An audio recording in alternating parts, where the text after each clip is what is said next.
Lucky store, এই যে lucky স্টোরের ওনার এখানে আমাদের সামনে আছে, একটু বলবেন আসলে আপনার দোকানে ক্ষয়ক্ষতি কেমন হয়েছে? প্রায় 1.5 কোটি টাকার উপরে ক্ষতি হয়েছে আবার।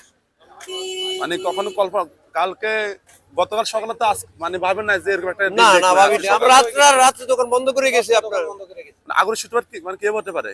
ও পিছন থেকে পেন্সিল একটা প্রেস আছে, ওই প্রেস থেকে আগুনটা লাগছে আপনার। আমরা আসলে সরকারের দৃষ্টি আকর্ষণ করি, যারা আজকে আমাদের নোয়াখালীতে যারা ক্ষয়ক্ষতির সম্মুখীন হয়েছে তাদের জন্য একটা হেল্প বা সাহায্যের জন্য এগিয়ে আসে। আসলে দুদিন আগে আমাদের মাঝি সুপার মার্কেটে একটা আগুন লাগে, সেটা বেশি কিছু হয় না, হালকা একটু হয়েছে। কিন্তু কিন্তু আজকে যে ক্ষয়ক্ষতি, এটা আসলে খুবই ভয়াবহ ক্ষয়ক্ষতি। রাত্রের 11টা থেকে ভোর লাগাত মনে করেন আগুন। একটু কিছু বলেন যে সরকার প্রশাসন বা আপনাদের একটু হেল্প। না, আমরা সরকারের সহযোগিতা চাই আর কি, যারা ক্ষতিগ্রস্ত দোকানদার তাদের তাদের সরকারের একটা সহযোগিতা চাই আমরা। আসলে ওনাদের বলার মতো কোনো ভাষা নাই যে একটা মানুষের যে কয়েক কোটি টাকা মানে ছাই হয়ে গেছে, এখান থেকে যে কিছু সরাবে বা নিবে এই অবস্থা তাদের ছিল না। মানে খুবই নাজাল অবস্থা। আমরা একটু ভিতর প্রবেশ করে দেখি আসলে ভিতরে যাওয়া যায় কিনা,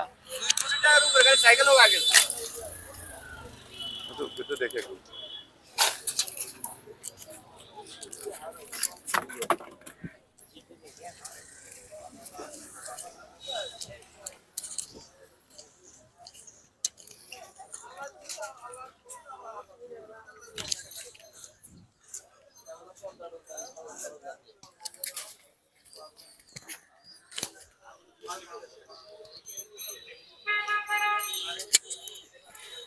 নোয়াখালী মাইজদিতে আপনার হগাস মার্টের সামনে গতকালকে রাতে যে ভয়াবহ আগুনের লীলা শিখায় সবকিছু জলে ছাই হয়ে গেছে। মানে কোটি কোটি টাকা শেষ, দেখছেন কি অবস্থা।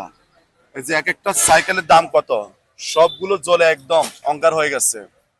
পরিস্থিতি খুবই নাজেহাল, অবস্থা খুবই খারাপ। আপনারা যারা নোয়াখালীবাসী আছেন দেখতেছেন আমাদেরকে, ভিডিওটা শেয়ার করবেন, সবাই একটু সতর্ক হবেন, ঠিক আছে? যে আসলে আগুন লাগলে কিছু থাকে না, সবকিছু ধ্বংস হয়ে যায়। মানে পরিস্থিতি একদমই খারাপ। অনেকগুলা দোকান পড়ে গিয়েছে, plaza town, lucky store, modern gallery. আমরা একটু ভিতর প্রবেশ করে একটু দেখি কি হালচাল। আপনি একটু আমার সাথে আসেন, একটু মাইক্রোফোনটা নেন। সমস্যা নেই, সমস্যা নেই। আমার পানি 5 ফুট যাওয়া অবস্থা না, দেখছেন এখান দিয়ে দোতলা যাওয়া শুনছেন ভাই, সিঁড়ি। আচ্ছা আমরা সব একটু ভিতর প্রবেশ করে দেখি আসলে কি অবস্থা, দেখছেন। আমি খুব সকাল ভোরে ভোরে উঠে চলে আসছি আপনাদেরকে দেখানোর জন্য যে আসলে বর্তমানে অবস্থা কি।